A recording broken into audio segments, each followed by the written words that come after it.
তাই তার আগুন নিয়ে তার গায়ে লাগিয়েছে, গা পুড়ে গন্ধ বেরোচ্ছে, তাও তো কোনো সাড়া ছিল না।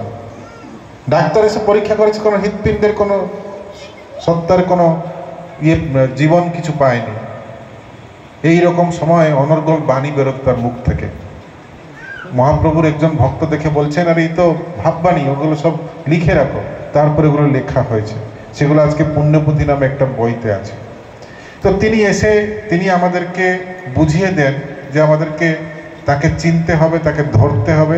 তারপরেও যারা ধরে ভুলে যায় তাদের জন্য তিনি এবার কি করছেন, এখনো করে লীলা সেই করার কোনো কোনো ভাগ্যবান দেখিবার পায়।